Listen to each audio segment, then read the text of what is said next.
Вчера, 29 числа 2015 года, я со своей семьей, то есть со своей мамой, со своей несовершеннолетней дочерью убирали участок на улице.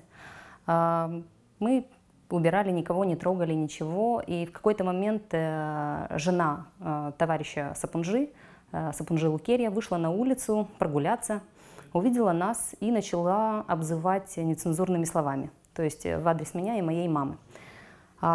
Мне сначала показалось, что я просто не расслышала. Она высказалась, зашла к себе во двор и хлопнула калиткой. Я подбежала и спросила: простите, вы в наш адрес или, может быть, я не расслышала? На что она, озверевшая, выбежала на улицу и начала дальше продолжать обзываться нецензурными словами, после чего перепалка, значит, стала накаляться, скандал. Я старалась ее угомонить, потому что, во-первых, все происходило на глазах моей дочки, и я не хотела, чтобы она видела вот этого всего. Но на крики Сапунжи Лукерьи только выбежал примар, то есть ее муж, Сапунжи Сергей. И когда она его увидела, у меня сложилось такое впечатление, что у нее распустились крылья, она почувствовала себя более сильной.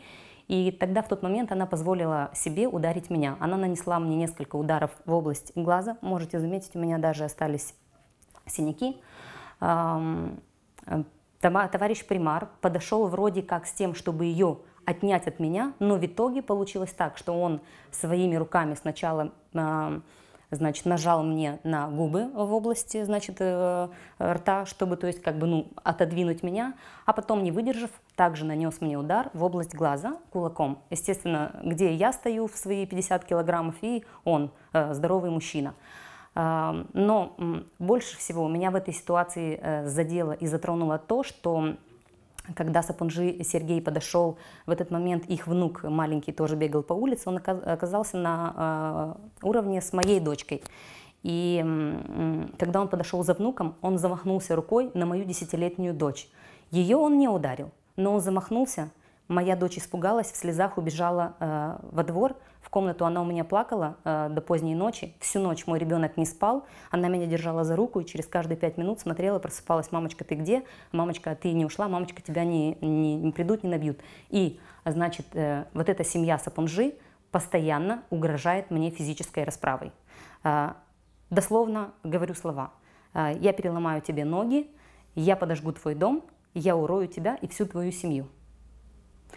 Эти все угрозы я воспринимаю как реальные, потому что этот конфликт у нас не первый, у нас конфликты были до этого, но все заканчивалось как-то тихо, мирно. То есть, на все наши заявления он находил какую-то там управу, то есть, каким-то образом выкручивался.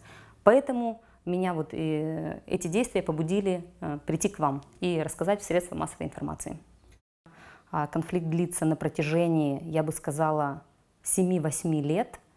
Это наше личное, то есть, конечно, это никак не связано с тем, но просто я что бы хотела сказать, что мало того, что он мужчина, он занимает такую должность, он примар, он хозяин села. И если ты на таких правах позволяешь себе ударить беззащитную женщину, как такой человек может править селом?